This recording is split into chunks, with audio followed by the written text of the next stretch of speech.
Um, ako po ay may dalawang anak at isang asawa. Ako ay may dalawang anak nakatira dito sa Angeles City. So, allow niyo po na basahin ko na lang ang aking testimony para di po ako masyadong nervyosin. Sabi ng isang leader sa church, meron na unang nahuhuli at nahuling nauuna.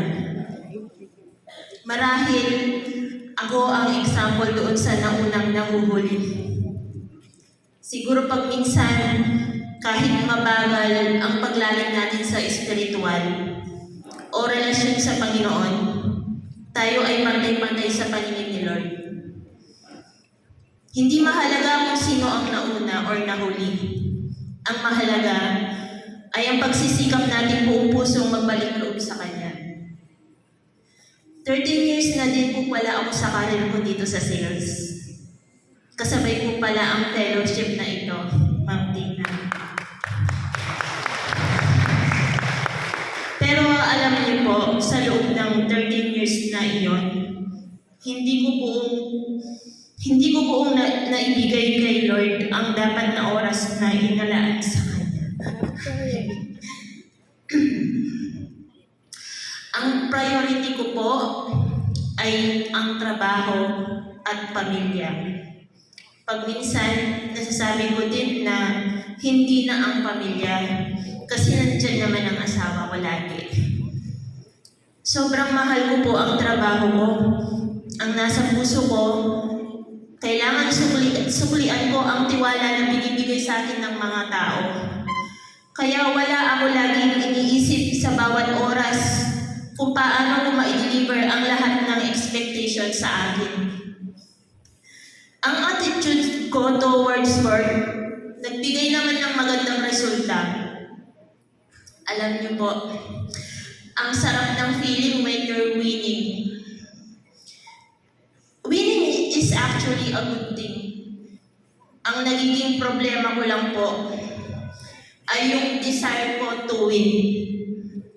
Sometimes, I am driven by my ego just to prove how smart I am than the desire to inspire or help others. As time went on, I became more intense. Winning for me is a must. It's addictive, actually. There was a point I will disregard the relationship with others and even with my boss, just to prove that my decision is correct. Ang ganitong mindset po ay nakakapagod pala. Para akong nasa treadmill. Kinunya ko po sa treadmill kasi nag-gym ako. Nax. Para ako nasa treadmill, I keep on pressing the speed. I have no choice kung di sabayan yung sinet kong speed sa sarili ko. Kung hindi, madadapa ako at mapapahiya. One night having dinner with my husband, nagkukwento ako kung anong nangyari sa maghapon na trabaho. Siyempre, kapag ako yung nagkwento, sigurado yun, stress sa work, at frustrations. Sabi ng asawa ko sa akin, pwede stop ka muna. Stress ka na. Stress din ako. Stress ka na. Stress din ako sa mga sinasabi mo. Wala na akong alam na i-advise sa'yo. Sabi niya sa akin. Para akong binuhusan ng malamig na tubig. The next day, may schedule ako sa office. Yun ay business review. Ang boss na nakaupo doon, hindi nag-focus sa aking sales data. Kasi yun yung parang assessment kung anong ginawa mo sa buong taon. Hindi siya nag-focus sa sales data. Bagkus, nagbigay siya ng Bible verse about honoring authorities. Kinabukasan, Friday, Siyempre, nasa office tayo, Friday yon. Sa mga ahente, alam bakit Friday dapat andun tayo. Meron na naman ako na-encounter na boss. Bungad sa akin, kumusta ka na? Sabi ko naman, I'm good. Alam mo, merong mentoring sa church. Try mo lang, malay mo magustuhan mo. God wants to talk to us every day, but He only whisper. We are busy listening sa mga noises around us, kaya hindi natin siya naririnig. Ang galing po ni Lord. Dahil alam niyang bingi na ako sa mga wisdom niya, He uses a lot of people so I can hear Him again. The demand of this competitive world, pag minsan, nagka-clash po ang values and principles natin. Kapag nasa church tayo, Sunday, we are encouraged and motivated to follow God's will.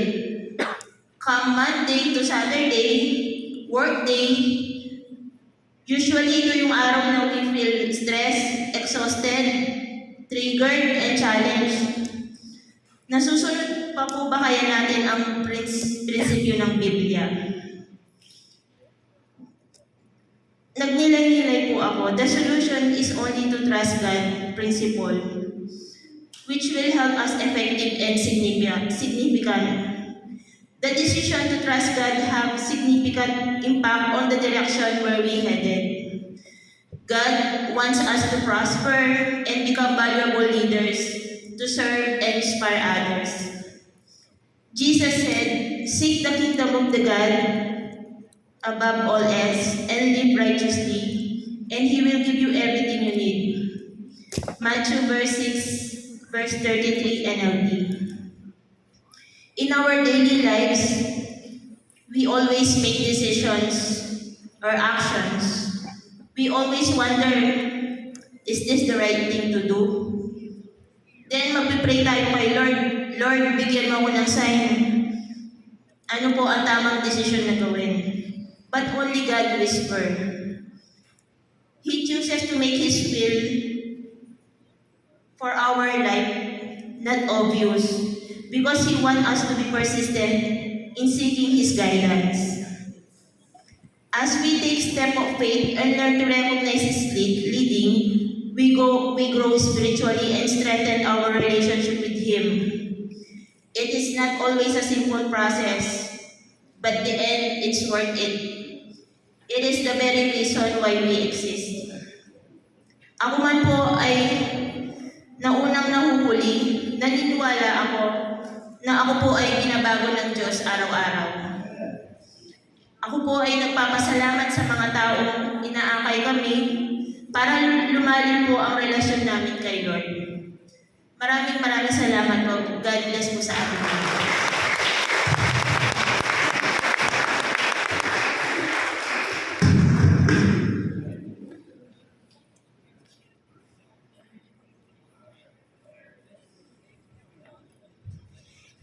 Good evening, everyone. Kinakabahan